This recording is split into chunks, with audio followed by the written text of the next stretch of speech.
like do 1 or 2 minutes more, and we will start it.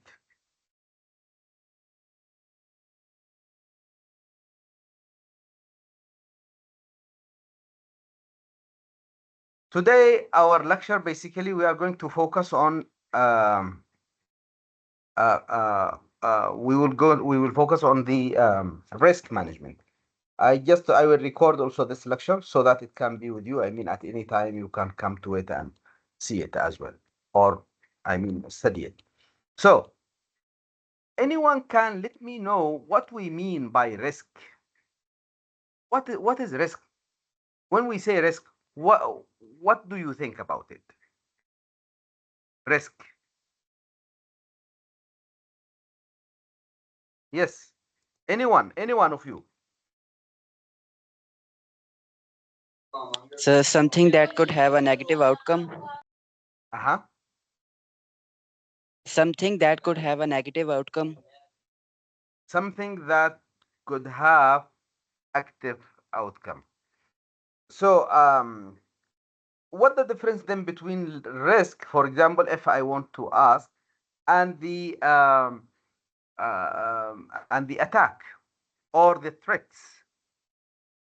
I mean, just differentiate between them? Any one of you? I mean, if I say that, okay, risk, I can define it. For example, it is the potential of for loss something or damage or uh, like destruction to any assets or systems, right, in the organizations. So due to an, for example, there is like a vulnerabilities, which it has been defined, or it has been defined as a threat. So risk can be occurs there. So uh, if in other way, if I say, for example, the threat, it's a possibility of a new event or a new, for example, danger is coming, but it's not up to now. It's not implemented, right? You remember last time we were saying like that. I mean, threats. Someone is harming you, is trying just to threaten you, but they did not take action yet, right? And in the same time, if someone will threat you, he will threat you from your weak points. You know, he will see what you are afraid from. Then he will, for example, he will threat you, like, and that is called the vulnerabilities points or the vulnerabilities or weak points that you could be have, and that threat can exploit it. The consequences of the threat, if it has been successful, that is the impact of both threat and vulnerabilities. So, in other way, like what we have discussed, if you remember from the beginning of this, I mean, book, when we were saying, when we were talking, we talked many times, I mean, in many lectures about the threat. That is, okay, threat is any potential events or person or actions that can exploit any vulnerability and cause harm or loss. Yes, it's okay.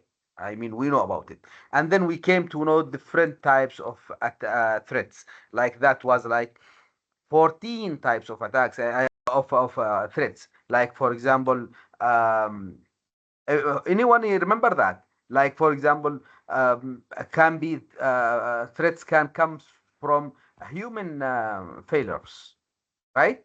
I mean, due to the either untrained or intentionally, or it can come from viruses, or it can come from natural disasters. I mean, or natural threats like earthquake, floods, fires, or it can comes from like hackers or any type of, or it can come from. I mean, anyone can remember that? Do you remember those 12?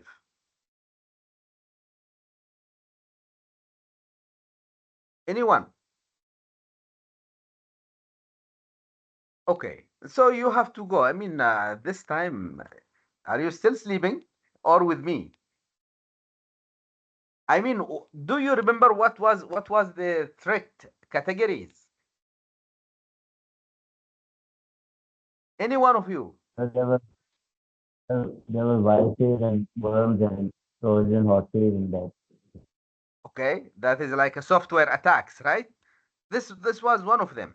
So now when we say that, and then we have also studied, you remember that the attacks, I mean, and we defined that the attacks was like the action which has been taken and exploited the vulnerabilities or the weak points in that organizations and also cause a harm for that organizations, right? So, um, but again, if we come now, so I mean, just a little bit, I mean, we to take the big picture of the three terminologies: threat, risk, for example, and vulnerabilities, and also attack. So threats all the time, it's the potential of dangerous that could exploit any vulnerability in the system. Okay, we came to know that vulnerability means the weak points in the system. When the threat successfully takes action against the vulnerabilities in the system, it results an attack. Okay? So the risk is determined by evaluating the likelihood of that threat which exploits that vulnerabilities in the system and the potential impacts of such an event. Let's see, for example, let's go today and see how we can, if there is any risk in the organizations, what we should do. I mean, for that. For example, what due care means. Last time also we have studied this in the not in the previous lecture, in the previous to the previous lecture when we were just discussing about the due care and due diligence, and we said that due care means like do it correct. I mean, if you have employees in the organizations or something like that, they have to make their works in a correct way so that there is no way for keeping like any weak points in the system or making any issue in the organizations. And also we have to have also like a due diligence, which it means also we have to detect and we have to train. Let's see if we have just like this picture. You can see due care. Due care means that I have to train the people, right? Due care, do it correct. He, for example, this kid, if you can see here, if it falls, his father will learn him how to drive, how to do until he became like in a correct. He can do the actions correctly. Due diligence, he's like a monitor, which he will follow the process, the whole process, and he will detect where the error can comes in that organizations or where the vulnerabilities in the system of that organizations can occurs. Okay, so let's see in our lecture today we will have just to discuss what is the risk and how to identify that risk, and also how severe is the current level of the risk. I mean, how severe the current level of the risk means. Just we have to give it like a priorities and also evaluations up to which level it's important. Is this risk which has been occurred, we have to solve it now, or it's okay if we delay it for some times?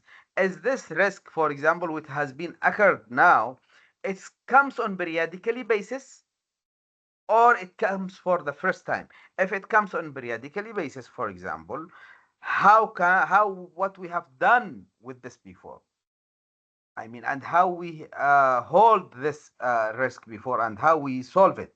Then we will go, for example, for discussing then up to what level we can accept the risk. So, should we accept it? Should we neglect it? Or should we solve it? I mean, we have to give a proper evaluation for that. Then, what do we need to bring the risk to an acceptable level? That is called risk treatment. If I can do it, if I can bring, for example, I identify the risk first, then I analyze that risk. I mean, I have just see up to which level it is important. Or I mean, what type of should I take some actions against it now, or should I delay it, or should I neglect it? So I have to analyze it very well. Then I have to also evaluate the acceptable level which I can give to that risk. Okay, then I have also to give like a proper treatment and solution for that risk. Let's see, there was normally risk management. It's a very important topic, and this, just with risk management topic, I mean, or chapter, you can even get a job with this, and there is like many certifications also. I mean, you can secure your career profession, in it, for risk management. It's a big field. Just now in information security, or what we have done, I mean, what we are going to do in this information security course, we introduce you, we give you just, like, we give you only just informations about it, and we give you the basics as well. Normally, they say that it's very important in risk management to know yourself, you know, to identify, examine, understand the informations and the system currently in. I mean, you are doing it, for example. If you know your system clearly, you know your organizations, you know what is your weak points in it, you know what is the strong points in it, you know how to handle your issues, you know the experience of your employees, for example, you know the technologies you are using it, you know the all the um, threats from where it can comes to, you know all the attacks from where it can also harm you. I mean, you know everything about you. For example, let's leave the organization. If I talk about you, I mean, like a normal, I mean, like a human being, or like a student. If you know your ability, that, for example, you are good in memorizing things, you are hard worker in studying, you have these things, but you have one issue, for example, that issue, for example, you cannot, for example, study from this time to this time. I mean, you have some issues or limitations that I cannot focus on this, but I can focus on those times to know yourself very well. There was like before, um, like one Chinese. He was very famous one. Name is Sun Tzu. He said like about this, about the, I mean, to know yourself and to know your enemy as well. Now, if you know yourself and you know your enemy, even if you lose your, for example, even if he said, if you know the enemy and you know yourself, you need not to fear the result of 100 battles. You can't take that. You can't take the risk, because now you know from where he can attack you as well, and you know what type of abilities you have.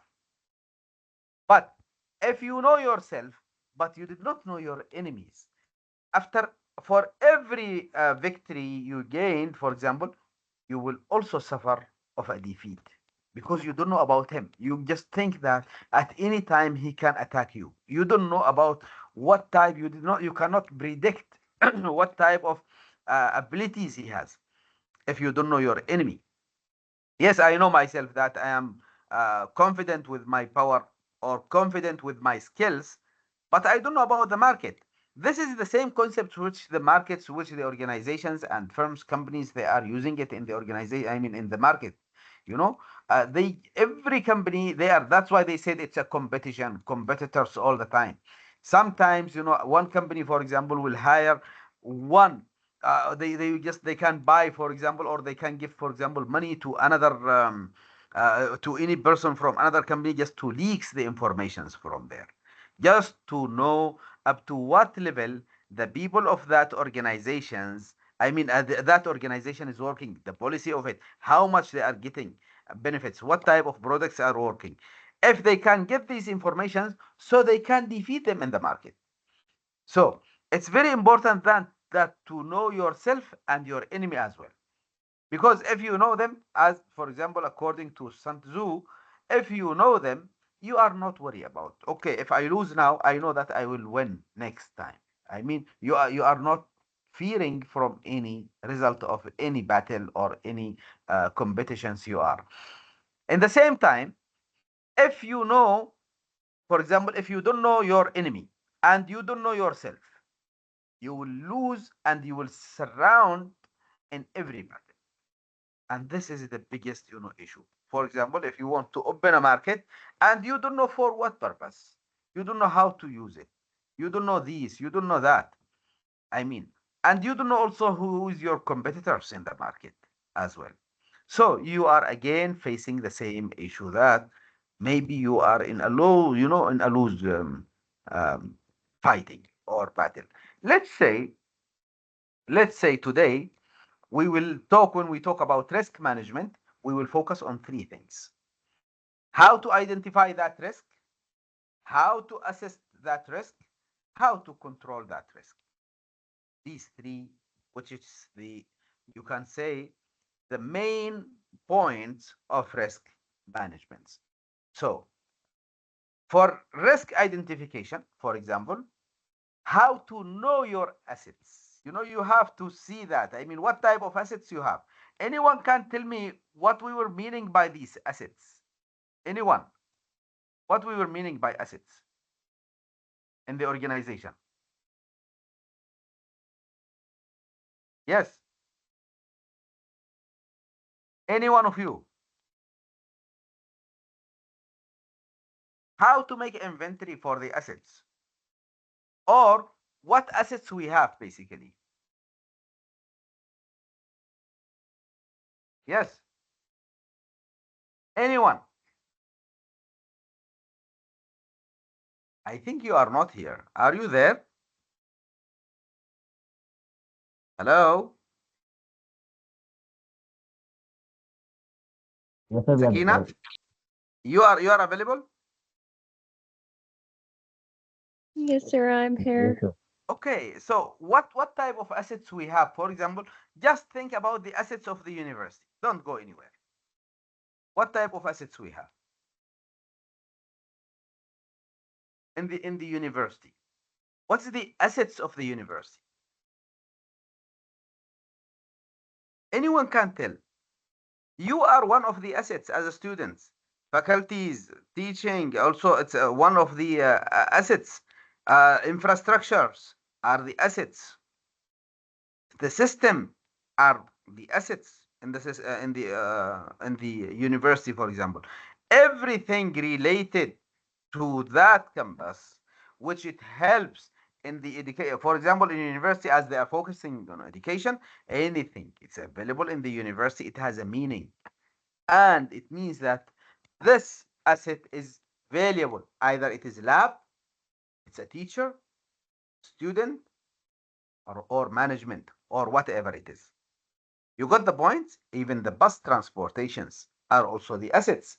Now, so we will go also to this and we will see the people, the hardware, the softwares are available there. These things are also the assets. So we have to make inventory. Tomorrow, when you go to the work, you will see this. They will give you office and they will say, okay, make the inventory on. Basically, they have the inventory for that. That they have given you this office with this amount, with this, for example, table, with this laptop, or with this mobile.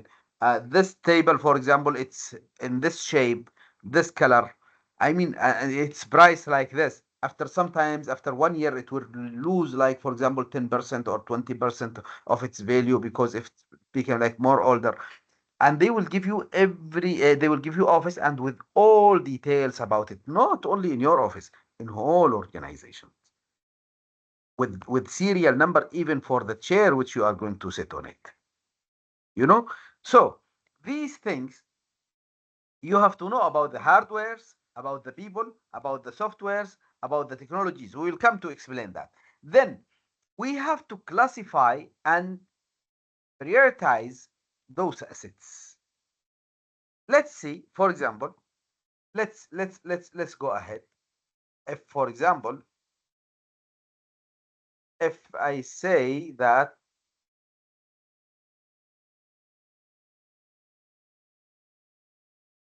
for risk identification, let's focus first on the first part of the risk management as risk identification. A risk management strategy requires that information security professionals know their organization's information assets that is identified, classify, and prioritize them. Once the organization assets has been identified, a threat assessment process identifies and quantifies the risk facing each assessment. Let's see. Risk identification means I have to assets are targets. Just even you are students, for example, maybe for example, or faculties or anything, either in university or any other company. For example, if you are in another company, you are one of the targets. For example, if you are working in one company, maybe that company, for example, they will try to approach you. Maybe they will, for example, they will try, another company will try to approach that organizations and try their level best to get informations about that. Okay, we have, for example, this system which it's not available in the other company.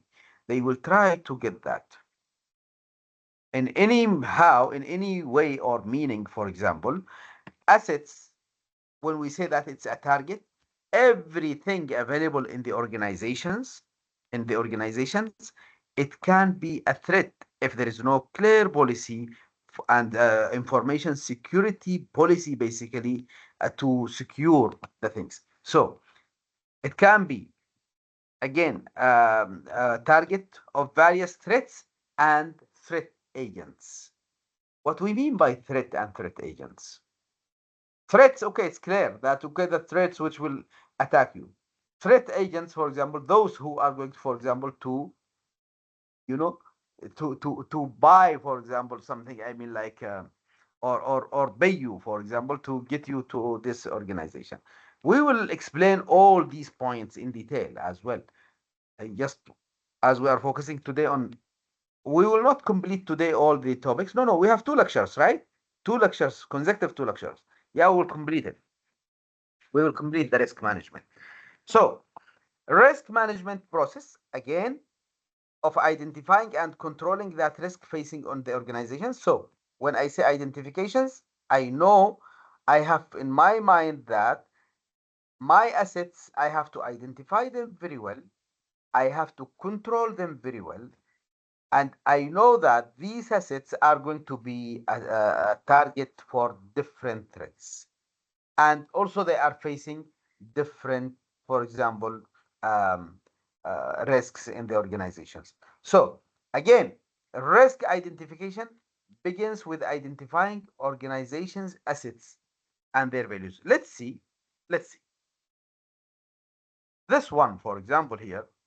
If you can see, plan and organize the process, and organize the process, categorize system components, inventory, categorize assets, identify or classify priorities assets, identify and priorities threats, specify assets vulnerabilities. During your risk identification, when you talk about the organizations, you have to see what type of plan that organization it has and what type of process they are working. They are using. Then what type of system and their components, for example, and or different departments they are using. You have to know everything about that organizations. Inventories, as I told you that you have to categorize them, which one it's important, which one it's less, which one it's high price, which one is that. You will categorize your things based on either the high level risk and medium risk and, for example, and low risk, because there is nothing, for example, I can say with no risks. It's your organizations, and everything in it will be like under threat and risk as well. So you will give it like a prioritizing them. If, for example, if I keep, for example, my organization open or company open, for example, I kept the door open and all the people, or there is no manager on it. Just think about it. If the door or the gate of that company is open for 24 hours, people, thieves, they will come. to take, regulations will be totally like disturbed if there is no, for example, security, if there is no people, those who can protect the company and also ensure the policy of that system. And also, vulnerabilities will be increased, the weak points, like, for example, opening the gate, keeping the gate open for anyone to come, means that I'm keeping this as weak point. So, normally, to plan and organize the process means I have to set the goals in any organizations. This is your also your duty in that organizations. You have to see clearly the goals of that organizations.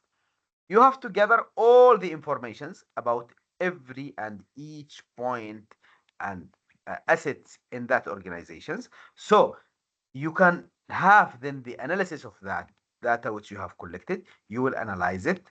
You will create a plan for it and implement it as well. Then monitor that plan. You know, this is your function in the organizations. So when I set my main goal, mission and vision of that organization and gather all the informations about it, then I have to analyze it, means I have to give it like a priorities. Okay, this is high risk, this is medium risk, this, that, this. I mean, you have to give a details for it. And also I create a plan, for example, how I am going to handle my situation in the organization, how I am going to execute or implement this plan in the organization of the even for the risk management. And then I keep myself like a due care and due diligence, all the time I will be like doing due care and due diligence, means just I am detecting the things, correcting, detecting their vulnerabilities and correct it as in the same time. So let's say in risk identification, for example, one of the issues in any risk in any organizations or any place is the people, like two types of people which normally they come to the organization. One of them, for example, is the employees of that organizations. As these people which they come to the organizations as employees are trusted people or not. If, for example, they are trusted employees, then you have no weak points. But if you have doubt about one of them, for example, or someone, for example, he is leaking the information of that organizations to another, or that employees, for example, by mistake, he is untrained or not well skilled, for example, he's not, I mean, he has no skill enough, I mean, skilling or something like that, then what will be? Or he's careless, he will leak your informations unintentionally. Or as I told you that there is a high level of the people, I mean, who are just, they are playing in a very good way and they can distract the organizations because they are selling the informations of these organizations to their enemies or to their competitors, counterparts. So in the same time, the other people which they come to the organizations, those who are non-employees people, for example, you have many subcontractors, you have many, for example, like some organizations, they come, for example, okay, we need someone just to fix this issue in the organization. For example, if you are dealing with many organizations, for example, they don't need, for example, to hire a network engineer or information security engineer to sit with them all the time, but they can hire him like a consultant. I mean, whenever they have any issue, just they call him. So these people, for example, which they come, for example, to the organizations, occasionally, are they are trusted or not? Are they are working or not? The other people also, for example, the other type, I mean, of people, those who have some information, those who wants some service from your organizations, and like strangers, I mean, or visitors, you can say. So again, these people, up to what limit they have access to your assets in that organizations, and these strangers, up to what limit they can affect your organizations. So in general, if you see that people are really one of the risk identifications which you have to discuss it from the beginning. Okay? Which you have to, I mean, take care of it from the beginning. That, okay, I'm talking about my employees, I'm talking about the people who are going to visit. You can see that, for example, just see the university. Um, in University Gate, they will not allow for the non-employees or stranger people to come until they have a special permission. And okay, for those employees inside, they ensured according to the system, for example, of the university, what is the functionalities, what is the policies, and what is the access of every employees. So, like for example, faculty, he has nothing to do with the finance or with the HR. HR people or employees, they have nothing to do, for example, with the other, for example, domains, for example, with the examinations or something like that. So the second thing is the procedures which you want to follow. Also, you have to identify it very well.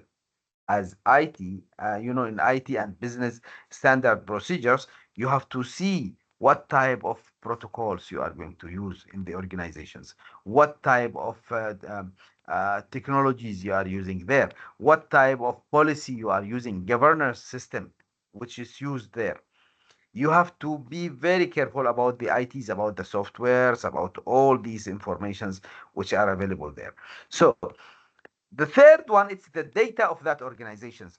Again, as for example, as a software, as information security engineer, for example, or data scientist. So when you focus on people, you will focus also on the procedures, their ITs and standard procedures. Then you will focus also on the data. Data is the information of that organization, you know, and data from the beginning. When you remember when we have studied like CIA, what we said that what was CIA?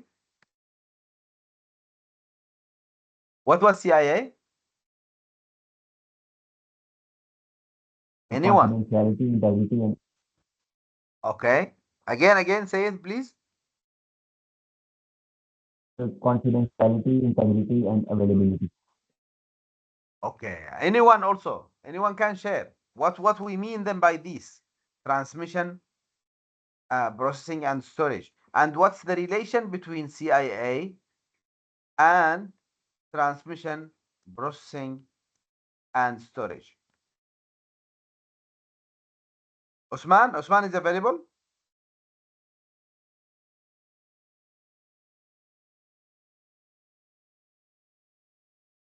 Yes. What's the relation between them? Anyone can let Sir, me know. yes, sir, Yes. I'm available. Yes. Just let me know the relations between CIA and the informations of the organizations. I mean informations like transmission, processing, and storage. So, CI is the code of conduct we follow, confidentiality, integrity, and availability of data. And to Okay. ensure these things, the confidentiality, integrity, and availability should be, you can say, practiced in their place. We have to ensure certain processes using, you can say, transmission, storage. So during the transmission, we have to follow certain procedures so that we can keep our data confidential.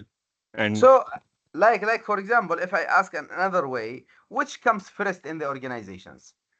The transmission, processing, storage, or the information, or the CIA?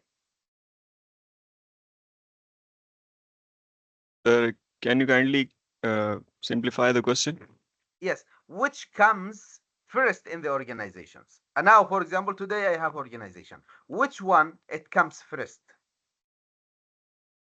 Yes, CIA comes first. How I can make CIA without any informations or data in that organization? Yeah, just think So the about other it. one comes first.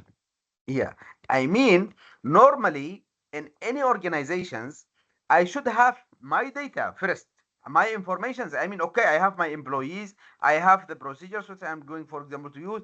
I have my data. I mean, I should have, for example, what I am going to do, how to send my informations, how to save my informations or data, how to storage it, how to process it, how to manipulate that data. Then if I have this data, how to secure it?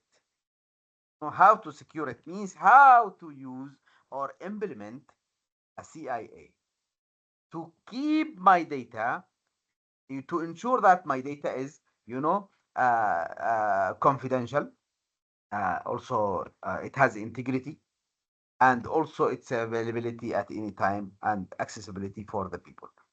But so again, when I'm asking that, which comes first, CIA or data? Definitely data.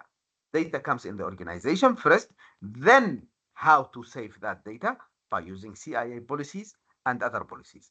You got the point? So this is the thing, you have to link about it. Yeah, things between them.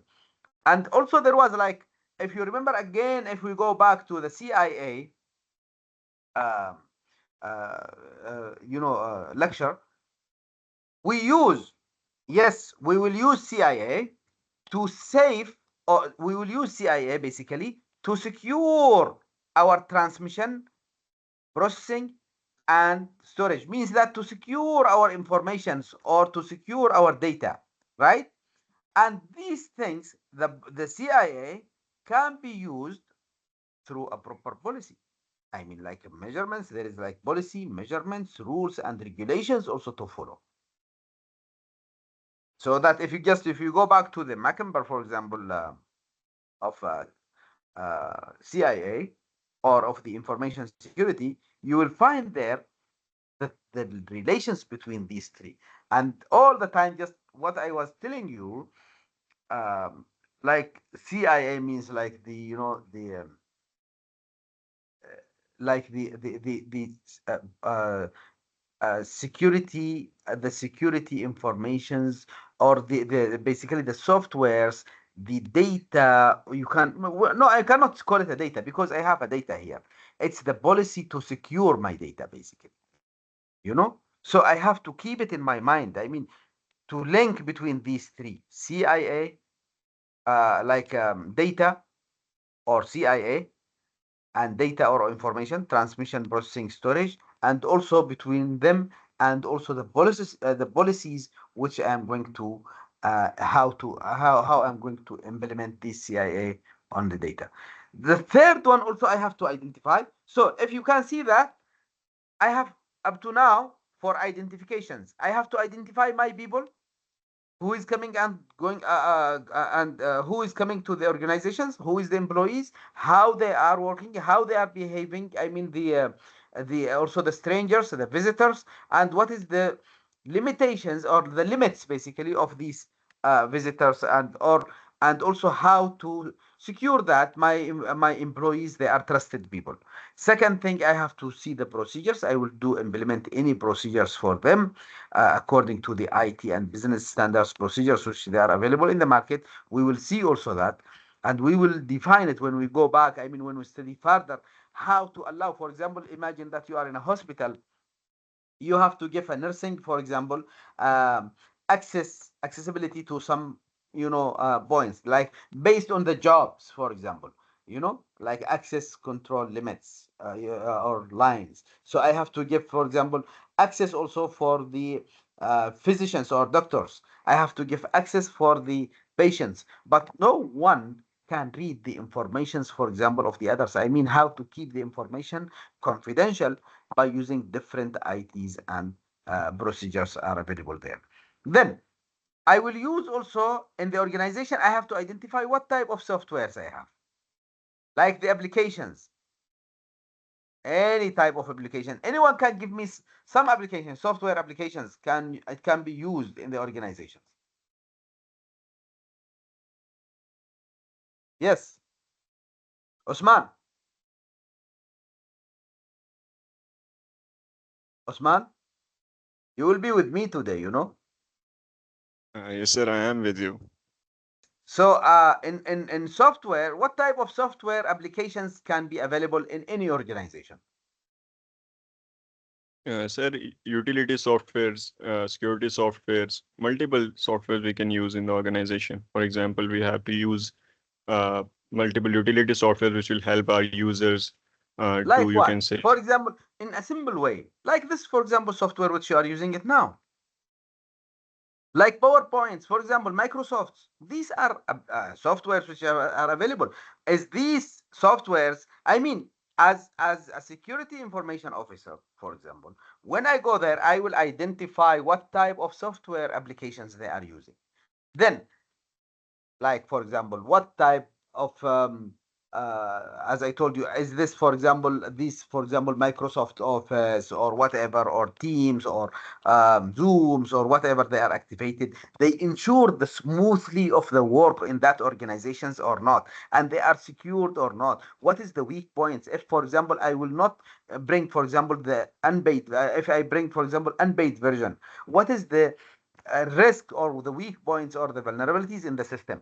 If I bring the paid version, what will be the difference? Okay, if for example I will use Zoom unpaid version, okay, what's the issue? I will have weak points that for example after 40 minutes or something like that, I have to disconnect it, then I have to request another one. If I go for example for the team, which one is better? So I have to analyze, I have to get all my informations about the softwares are available in the organizations and how they are working. Operating systems, what type? Windows, Linux, whatever. I mean, like for example, in banks, they are not focusing on Windows or something like this. Maybe they are focusing on another, like they are focusing on Linux. They are focusing on another. I mean, more secure, which is working by commands, not only just by easy. And I mean, just turn it on and go ahead. In other organizations, for example, they work and for normal life or general purpose, we are using Windows just to make it more easy. So, and in the same time, it became more popular even than like Windows system. And you are more expert in this field. It became more, I mean, popular than the other operating systems. So, and anyhow, okay, I'm using operating system. What type of Windows I'm using? Windows 7, Windows X. If I'm using Windows 7 or Windows 10 or Windows 2000, okay, what is the vulnerabilities in that system? I have to identify what type of softwares are compatible with it, and it can secure and help me to secure my informations. So I have just to identify, I have to make a list, big list about everything in that organizations. You know, then security components. What type of components we have? Okay, I am in organizations, and I told you that last time. Threats can come also from natural. It can come from people themselves, and it can also come from softwares. So I have to see the security components even from the security gate up to the my computer or my mobiles. I will see that, okay, I'm using, for example, for computers, these type of antiviruses I'm using. Okay, that's good. I'm using these types of firewall protections. That's good. And also I am using in the gate the the people who are more, I mean, efficient in security, which I bring them from these type of companies. So I have to take care of all of them, not only just focusing on my computer, and I have to work on my computer. I have to give like the what they call it, like the iBird, the birds, the iBirds, just I have to take all the informations and give my security, I mean, my identifications for the security purpose. Then also I have to focus. As I am focusing on software, I will go also to focus on the hardware of the organization, as those hardware systems, devices, and peripherals, like systems and peripherals, they are, for example, accept they are accepting the security device. I mean, they are secure devices or not. Definitely, the older devices, they are not secure. I mean, like today, for example, or maybe the older, even before internet, which non-smart devices, maybe they are more secure because they have no connectivity to the internet.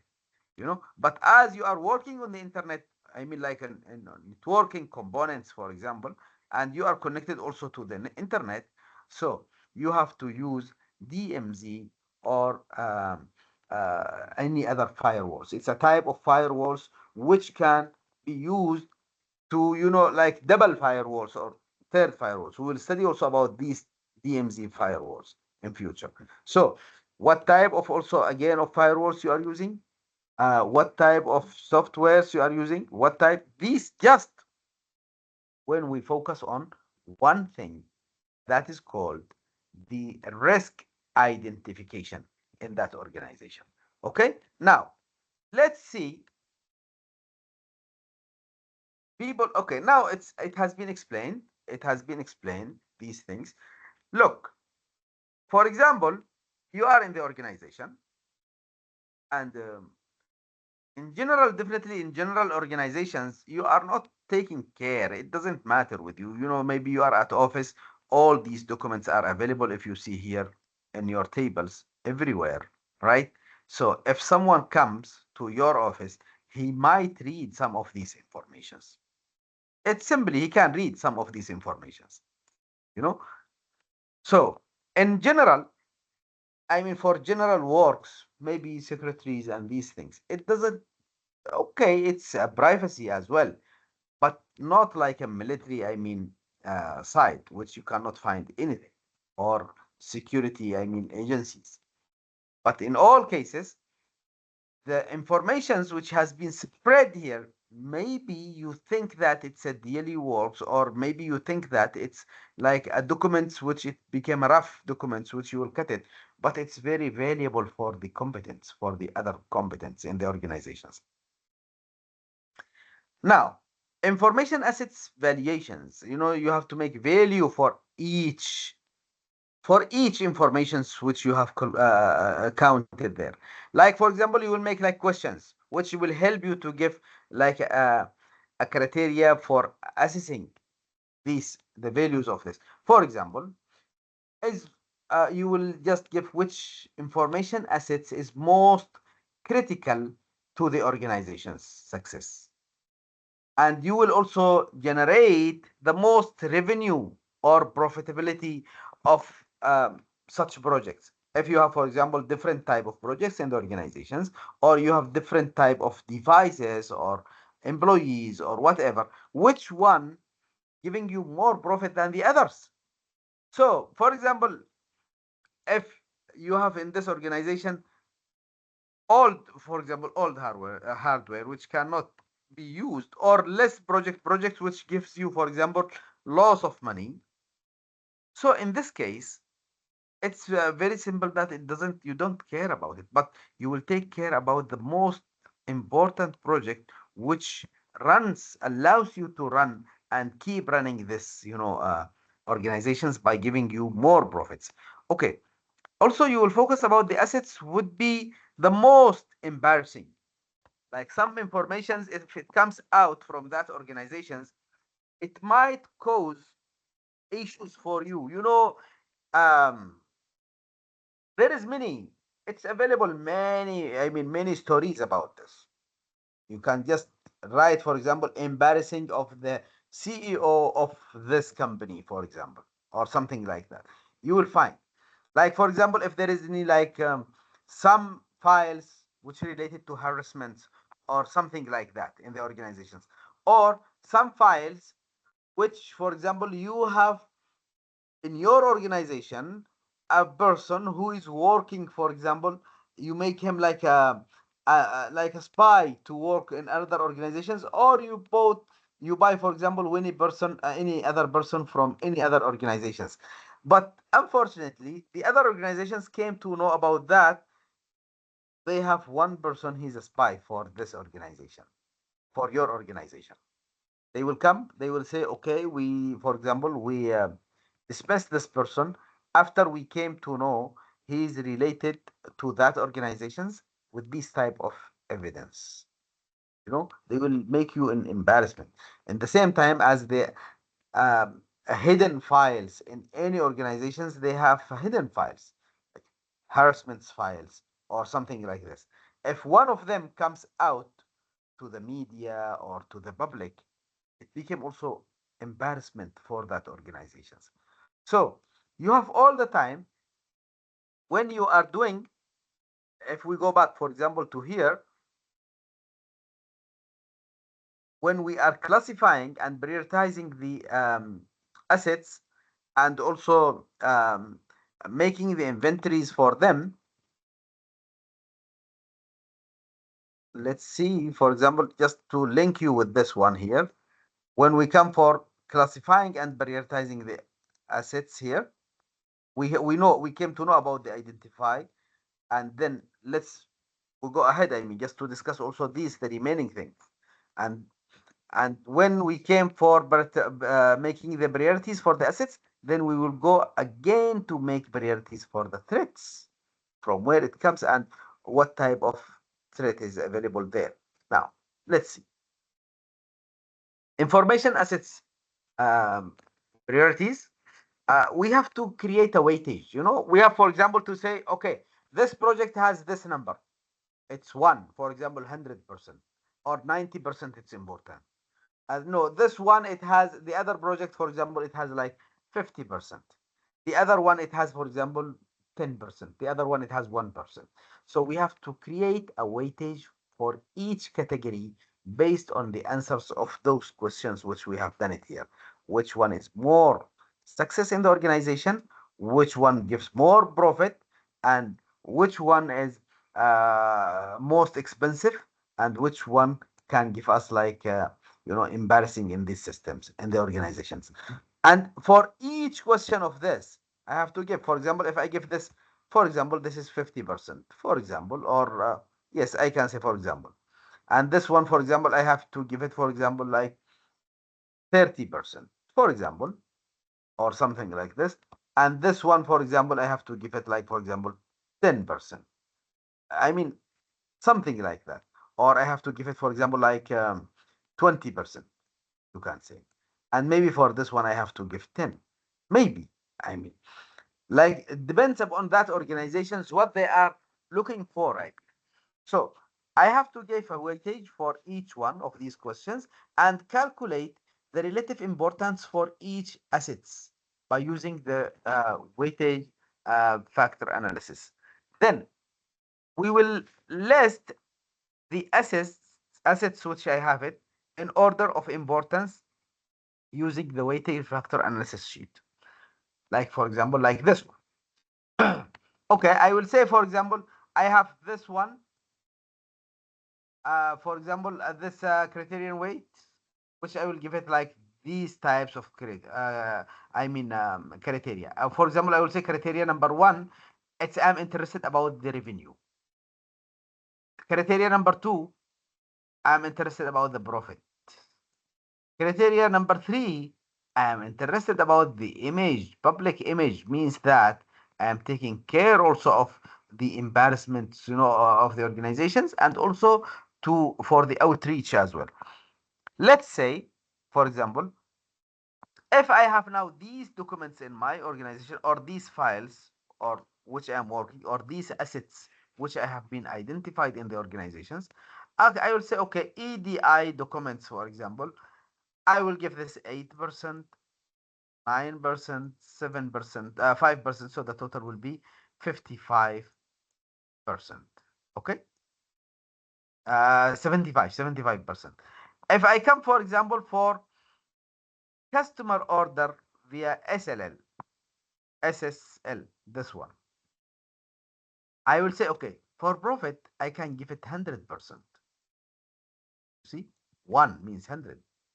For profitability, I will give it 100% as well. For criteria or image, I will give it 100% as well. So the total which I needed normally it should be 100 in each field. I apply, for example, you can see like, for example, for let's say you have application, for example, for food panda. They are working about the profits, how to get, I mean, the revenue for that, from that, how also to get the profits from that, and also how to keep their image. And they are focusing, and they said these three for them, revenue, profit, and impacts, it's all of them, they have equal value, and all of them, they are 100%, for example, um, with respect to us. But for emails, for example, customers, uh, for example, a customer sets via request, for example, for emails or something like this. I said, okay, for revenue, it's an email. It's not like I'm sending someone and making that much, I mean, of profit, of loss, for example. So I'm just the revenue, I need it like 40% or 0.4. The profit also 0.4. At any time you can open the email. I mean, not necessary. It should be now. Like, for example, if you are ordering in Food Panda or you are sending email from the organizations and you are in Food Panda, for example, you need your food to reach to you while it's still, fresh. Email, no worries. Maybe it can be opened after some times, you know. But it depends also on the degree of that email. Now, for the public, for example, no, the public, it's important. They have to give it 90%. So for example, the total, it's 55% of the, weightage. When I give like a weightage factor analysis sheet in organizations, if you work in any organizations and you put all your data, you put all your informations, I mean, all your um, identified components, which we said that either for the people, again, also for the people, you have to give, the weightage. Is this person in the organization is beneficial for me or not? He's making good impact or good image for the organizations or not? Like, for example, um, nowadays, you can see that for universities, for example, they are looking for high ranking. I mean, for increasing their ranks. Okay, they have to make a good image that they are very good in research and they have diversity of that organizations.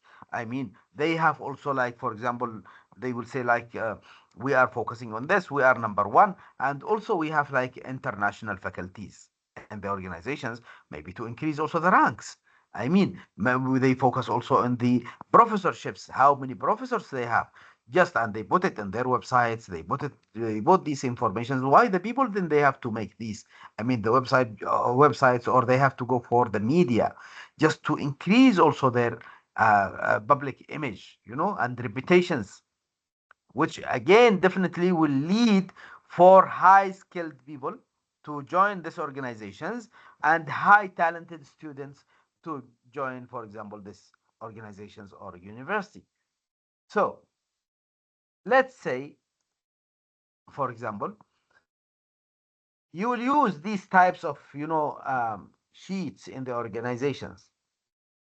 Okay, I'm working, for example, in one organization. This is another one, for example. I am working on organizations just for transmitting informations or using DMZs or using, for example, different type of I mean, of components in that organizations, which I have to identify and I have to give it a weightage, as I told you, or percentage. For example, here I was just giving it, numbers. If you can see that, like, okay, I need it like 75, I need it like 78, I need it like this. I mean, the total, the overall of these. But in other organizations, for example, army organizations or public organizations, maybe they can give it another thing, other names, not a weightage. They will give it a confidential, private, public, and so on. I mean, these types of, weightage. So many times you see that this file, for example, it's confidential, means that it's not readable by anyone. And if it is a confidential, for example, file, and normally all the files, all army files, for example, or security agencies, they are confidential. So no one, for example, can uh, have any reading about them. So it's all the time, it's high. It should be highly even confidential. But for the people, for example, who are working on another, for example, like, okay, it's a confidential. It doesn't, I mean, I'm not, I mean, interested that much should be confidential. Okay, I am sending my email, for example, from my computer, um, for example, to another group or to another organizations. And I can do broadcasting for that. Yes, it's a confidential somehow for that organizations. I mean, it's a confidential, but it's also a broadcast only for that organization. So I have to just all the time compare between to see the work. If the file I'm working in organization, I'm working, okay, the things which is related to the surface, I mean, of the people which they come to the organization, buy and get from me, that is public. but the things which is related to the HR, for example, it's a confidential. You got the things, I mean, how it is. So administration level, it's a confidential, but for example, in university, administration level is a confidential, for example, but education, it's open for all. It's public for all.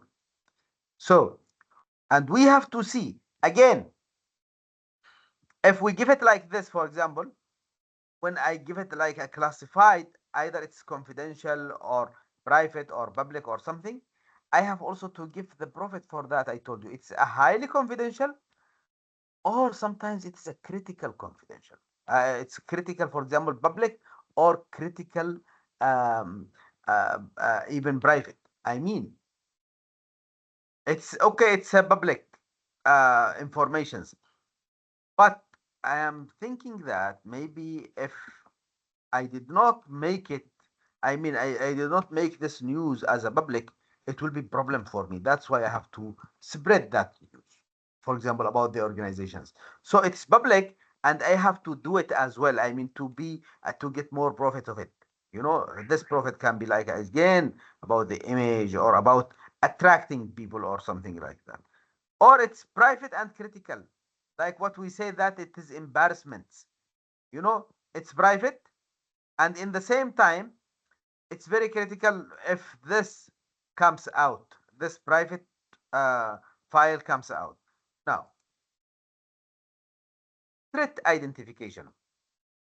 Again, when we go, I mean, we discussed up to now how to identify that, how to identify basically my assets. But if I am discussing the assets and identify them very well, I give them very clear weightage. For every part in that organization, I have checked all, I make the inventory, and I give every one of them a weightage. Then, how can I identify that this informations of mine can be under threats, or it can be in a danger? So, which threats present danger to the organization? For example, if I'm working on one project, and the threat which it can be, for example, if the people, if I did not monitor the people, they will destroy, for example, this project. I have a project with $1 million, for example, and I say this project is successful, and this project will give the organization a very good amount. But what I am afraid from the implementation of these projects will not go well. Why? Maybe due to the unskilled people I can find, maybe due to like the leaks of information of this file, maybe, or due to the softwares which I can, for example, face in the organizations, maybe, I mean, the softwares or the hardwares which I can have issue with it. I have to identify each file or category from that inventory which I have done it in the organizations. I have also to give it, I have to also to discuss its uh, the threats which it can comes to, and which threat represents the most danger to that organizations. For example, if I have a project with $1 million, and that project is related to the government, to the organizations, for example, which I am working on, and I am afraid that I did not find this unskilled, I mean, I did not find skilled people, or I am afraid that people which they will work with me, they are thieves, or I am afraid from, for example, I cannot find the softwares which I can use it to execute my projects. I cannot find the area where I can implement my lab for this or organize. So which one is more dangerous? I mean, unskilled people, I can train them, I can give them, for example, this is dangerous, but not like, for example, I cannot, I mean, I did not, I haven't given a place, for example, or to allow me to execute my project. This is another issue. But for my untrained people, I can bring people which they pretend that they are trained people. They are already trained, but most of the CVs, for example, and something like that, when I come to the reality and the ground, they are not that much. I mean, trained. So I have to spend. That's why many of the organizations, they invest money. They invest. They have to pay. They have to lose some money to train their people for 2 months, 1 month, 1 week. And other organizations, for example, they can train their people, for example, based on okay, they will recruit them. Then after, for example, then they will say, okay, tomorrow there is a workshop for 1 hour to learn you how to use this. Day after tomorrow, we have one, for example, workshop to learn you, or conference how to use this. They will train them as well. This is can be recovered. So which one is the most dangerous? I mean, danger to the informations which I have, which he can lose my project. For example, if I have again many things in the organizations, many type of devices. Or for example, if I buy a server by 3 million rupees, or for example 3,000, 4,000, for $6,000, and I put it there, and I bring one database student, I mean employee, and I tell him work on that, and they don't have I mean he is not well skilled how to handle and how to use the database, or how to use, for example, that server. He might be a danger for this. This is another issue. I mean, so what we have to do, it's an issue, but it can be resolved by training him. But this this normally, this danger, it's less weightage than the one, for example, than the thief. For example, if the security guard is not there, and one opened the door of that organization, the gate of that organization, and he um, stole this one server, and now he took all the project out. So which one? Again, I have to give it. I have to identify the risk, and to which asset he is dangerous. What is the most dangerous to that information, and how it would cost to recover from the attack. If this project, for example, has been attacked, or this computer, for example, has been attacked, or something like this, or this project got attacked by another companies or competitors, then how I will recover, and how much it will cost me to recover from this. I have to put all the threat identifications. I have to put all the threats which I can face. That is, which assets can be, under danger, which is the most um, threats can affect this project, how much it will cost me if the attack already happened on that project, and which threat requires greatest expenditure to prevent. Which project, for example, needs more investment to make it more secure against the threats. So, if I have it like this, for example, C, you remember that? Do you remember this page? Do you remember this? I'm just asking. Hello? Yes, sir. I think you go back for sleeping. It's 8:30. I know it's 9:50 now. It's time. Anyone is available. Yes, sir, available. That's good. So, who do you remember this?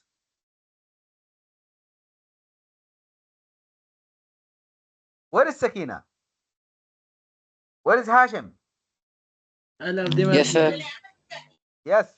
Where is Asna? Yes. All of them are sleeping, sir. No, it's Yes, not sir. right. It's not the right way. Wake up. Wake up.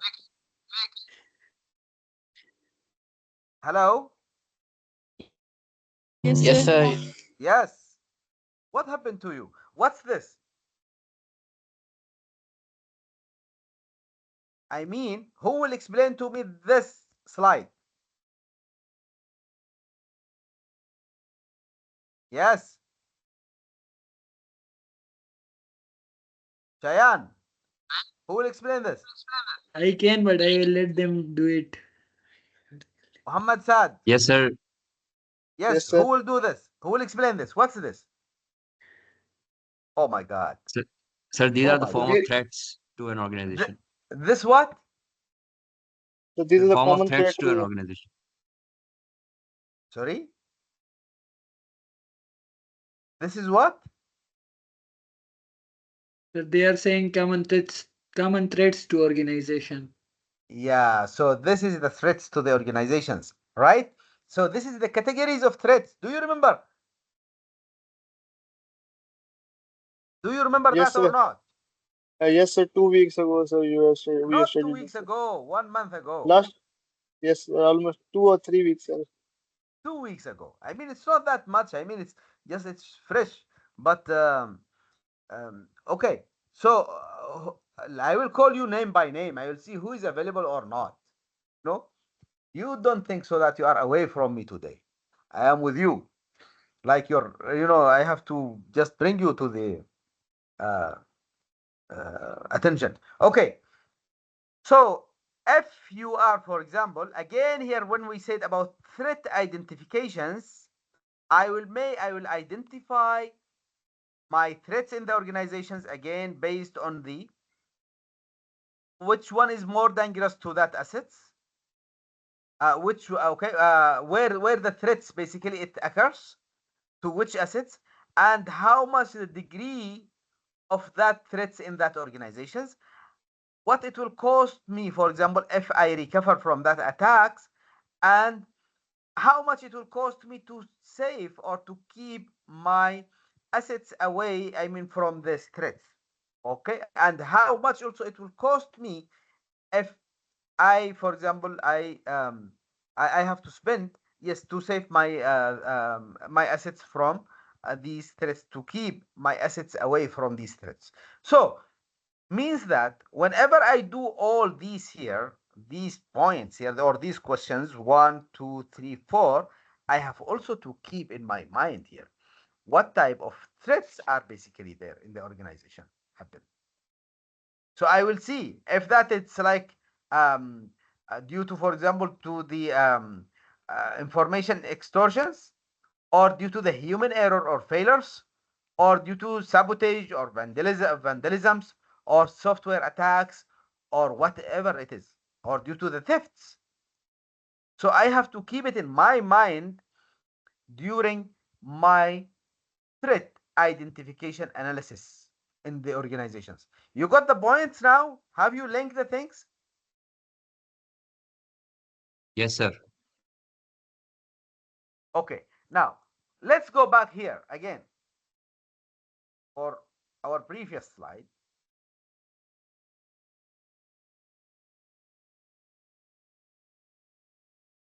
Now, we made the priorities for the assets, right?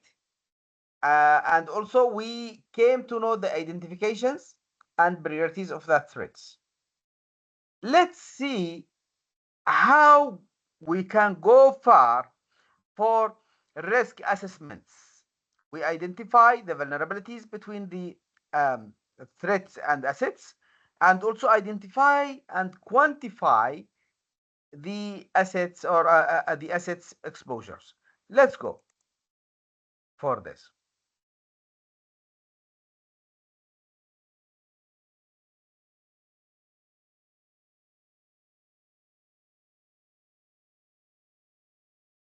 Now, vulnerabilities identification means specific avenues so threat agents can exploit it to attack and information assets, which are called vulnerabilities. Vulnerabilities normally it's the weak points in the organizations in another, I mean, and simple way. So it examines how each threat could be uh, perpetrated, and list organizations assets and vulnerabilities, how each asset or threat can affect that organizations, and how each threat can exploit the weak point in the system. So process works best when people with diverse backgrounds within organizations work, you know, iteratively in a series of brainstorming sessions. And this you can see it, for example, if you have, for example, people from different organizations, I mean, with different backgrounds and different nationalities, like they are talking, for example, especially about the Europe, about where the peoples, I mean, like you can, or Gulf countries, for example, you can find, for example, in one organizations, maybe the native people or the original origin people of that organizations, they are not even 5% or 6% in it, and the others from multinational companies, I mean from they have like from different countries. So when you sit even in one country, for example, with different backgrounds, if you sit, I will say, okay, I will make this type of system. One person, for example, from other province or another country said, no, if you are going to sell or make this product, this is prohibited in our area, or it's not allowed according to our beliefs or religious. You know, so what you have to do, you have to work with the people to make your brainstorming, okay, with these people, a series of brainstormings to come to the things, to come to the product, which can only be acceptable by all the people in your organization first, then to the public people. At the end, the risk identification process lists the assets, their vulnerabilities, and check if they are achieved or not. There is like many softwares, like for example IRM, information assets description, which will show you, for example, in an organization, guess what you have to do. You have to put, for example, the name of the data which you have it, or the assets which you have it. Then you have to give it like a degree, for example, of the strength, the weightage degree. Then uh, you have to put, for example, what type of threats you are afraid from, and which one is most important or most dangerous for that. And these softwares, they will execute the things for you at the end of the day. Just when you press, okay, I open, for example, my people or this product, when just I press on it, okay, it will give me the details about that. So no need for every for every time I have to redo the things again. So as information security officer, again, you have also to advise the people to train them how to use like different types of softwares like IRM for identifications of the threats. Now, risk assessments evaluates the relative risk for each vulnerability. You got the things. I mean, I have to keep in my mind that each risk or each assessment in the organizations, it has vulnerability. Okay, up to what level the risk will affect this. So assessing also a risk rating or score to each information assets. The goal of this point, at this point, create a method for evaluating the relative risk of each list vulnerability. Let's see. Again here, you have to make it a very clear, and you have also to see the importance of your assets, and the also the most dangerous, I mean, the most dangerous, or the degree of the dangerousness of the risk to that vulnerability in your assets. Okay, now, moreover, for example, moreover, identifying vulnerabilities, that I am checking the assets and checking their threats and their likelihood as well. I mean, okay, I have this asset here, I have this project. Why all the time I'm getting threats about it?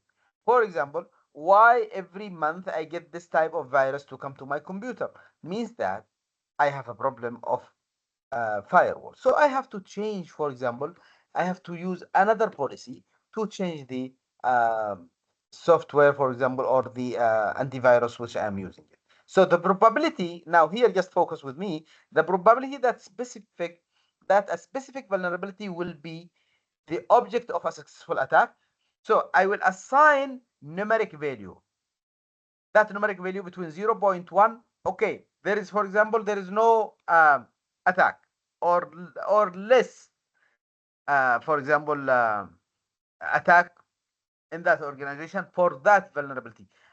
If there is no, for example, much attack in it, or it's not, it's less, I mean, it's not succeeded, or less vulnerability in the system, I would say, okay, this is less vulnerability, or less, you know, exposing, and it's not all the time. For example, it's protected.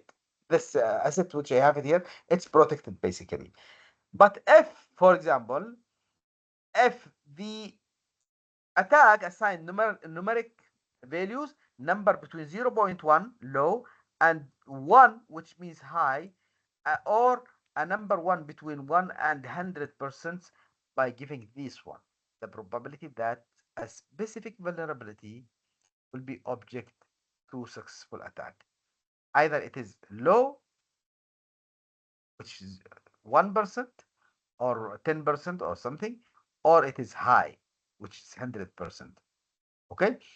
Zero not used, since vulnerability with zero likelihood removed from the assets vulnerability list. When you are using that list, if there is no uh, if there is no risk at all, if there is no vulnerabilities at all in your system, so no need to use like to write it. So zero vulnerability means that there is no risk. There is no risk means that, means that there is no threats. Means that there is no attack as well. So use selected rating model consistently as well. We will see this again. Use external reference for values.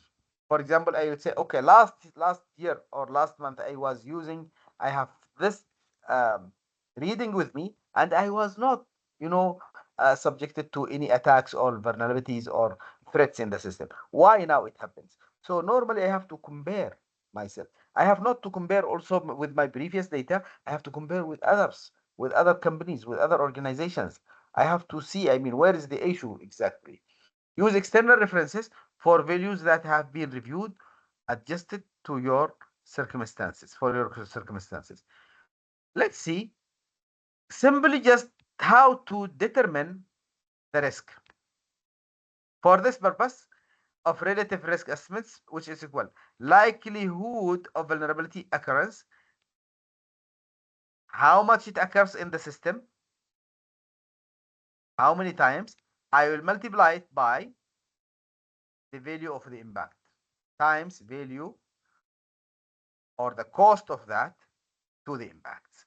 The value, the cost of that project, or it is impact if it has done, and then I will subtract it from the percentage of risk already controlled. I have to see, okay, now how much likelihood this vulnerability occurs in my system. Why every month or every year I have a weak point or vulnerability occurs in my system. And okay, for example, if I am using this, what it will cost me if I buy the software, the original or genuine software to save my organizations. Okay, then I have to subtract this from the percentage, which how the other people, they, or from my data, how they have controlled their risks and what type of policies they use. Do they buy that softwares, the original, for example, softwares, or they are also facing the same issue with like me, or I have also controlled. I have, like before, for example, I have one as a data science or computer scientist student employees in my organization, and he solved this issue. A software, basically a information security engineer who solved this. Then I have to add that plus an element of uncertainty. I am not sure that basically my organizations, if I do this and I solve this vulnerability now, I am not sure that if it can be, happened again, or now it's okay. Up to now it's okay, but I'm not sure. Uncertainty. So this is the formula which you'll use it. And from this formula here, there is like one question will come in midterm, or there is many like in assignments and quizzes. We will see. And it's the only, I think, the only formula available with you in this chapter, or maybe like one, two more formulas. So you have to study it very well. You have to understand it very well as well, and be just focused on that.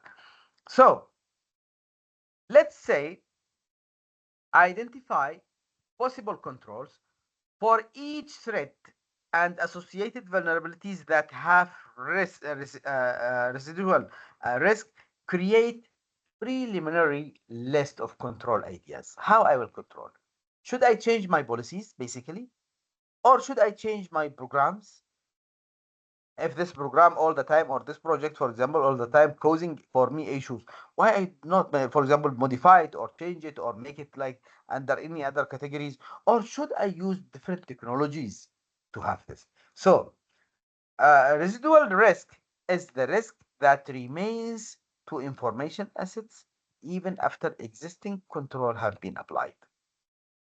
You know, means that it's the risk which you have to live with it, but because you need it, and you cannot, even if you control it, it can comes again and again.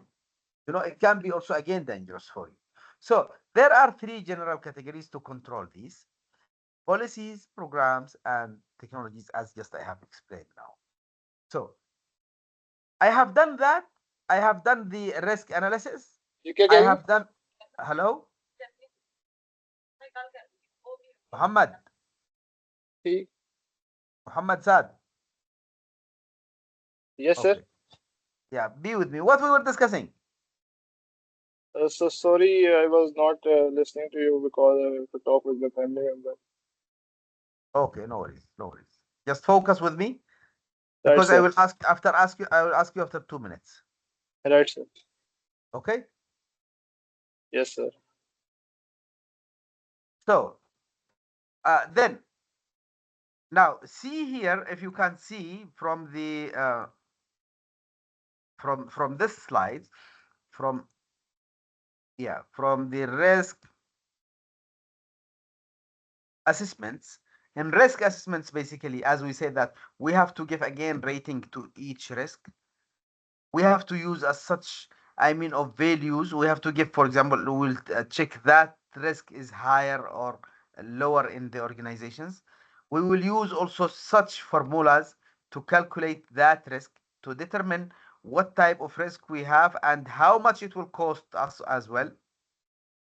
If, for example, let me give you one example for this. Muhammad, Sakina, and Usman.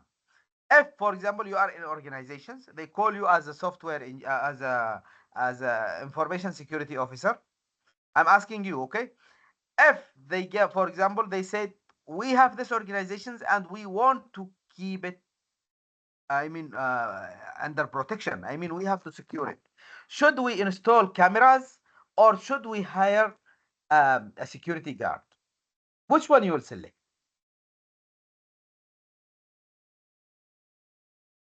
Sir, I will put cameras. Okay, you will put cameras. What if these cameras has been, for example, damaged, or someone just he came and he broke it, or something like that, or he shoot it from far? What about what Sir, about? I mean, what about the security guard? What about if he slept? You know, he just sleep or he left to his home due to some emergency. I mean, you have to keep these things in your mind. Now, if I use a camera, for example, what normally problems can be occurred from this camera? Likelihood of vulnerability occurrence of this. Okay, the weak points of this camera, it can be snapped, for example, it can be damaged, the software like this. It can be, for example, many things can be happen. So what type of problems can occur with that? And also, if I bring a camera, it's more cheap because it will cost me just for one time. I have to fix it there. So the value of that is this. But if I bring, for example, a security guard, he can, for example, be, as I told you, like some circumstances happened to him, so he left. Maybe he got heart attack and he died. Maybe he slept. So what type of occurrence can be, the vulnerabilities? I have to put all these in my mind. And also, how much he will cost me his salary. So if I come to the annual, I will see this. And also, I will subtract them from the risk already controlled. How the other companies they control the risk. The risk maybe they bought cameras and also they bought the human beings, like a security guard. But again, here the cost will be high, the value. So what about, for example, what about the elements of uncertainty? For example, I am not sure. Yes, I have done all this, but still I am not sure 100% that my organization has been secured. You got now the things how to determine the risk. Just be practical. I mean, come from the practical things and uh, try to identify the risks even for your home in the place which you are living. If you have a security guard on the street, or you have a camera, for example, CCTV cameras, or you have, for example, or you are many at home so that no one can come, for example, or something like that. Then, when you identify all those, which problems which never ended, I mean, which risk which never ended, even if I use all of them, that is called the residual risk, which I have to live with it at any time it can occurs. But what I can do, I can increase my technologies or change my policies or change the programs or even change my place. You know, I mean, this is the things which you have to save it. Now, I finished all this. I have to document these values. I have to save it in the report. So next time when I find any issue, what I will do, I'll just go to my history and I will see how I have resolved this. So I have to rank also vulnerability risk worksheets. I have to make it. I have this worksheet details assets will be there, the impacts of it, vulnerabilities, likelihoods, risk rating factors as well. Rank vulnerabilities risk worksheet is initially our initial working documents for the next step in risk management process, assessing and controlling the risk. Now, see, you will work on this, okay? I will give you like this as assignment, and you will work on it, okay? You will try to work on the threat vulnerabilities assets. Here, for example, you will just see make like what we have done in the before.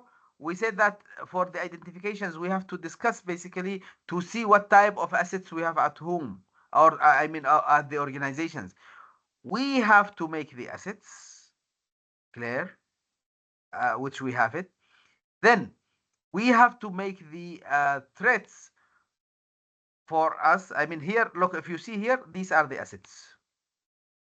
Asset 1, asset 2, 3, 4, up to N. What type of assets?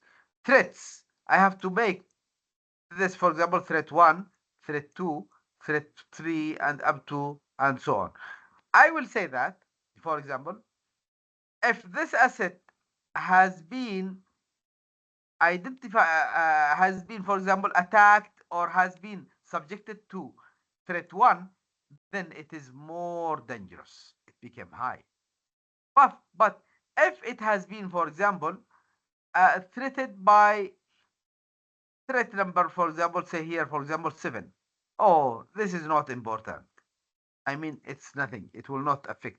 That's why the most dangerous one, or strongest one, or to my asset, for example, it's for threat 1 and project 1, or asset 1, it became red. But this threat also, again, it's not important to the, for example, to this project which I have it here, or to this assets here.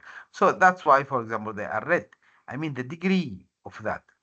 So in the same time, if you go for all of them, just to see up to what level at the end of the risk identification process, you should have a prioritized list. Basically, you are making like a priorities list for your assets and their vulnerabilities. If this asset occurred with this threat, it's most dangerous, or it's not dangerous at all. And you will use this type of threats, vulnerabilities, assets worksheets, or they call it simply TVA. Now, say for example, you have these assets. You have customer service. You have customer service via here customer service request, and here customer service via SSL, and here customer service.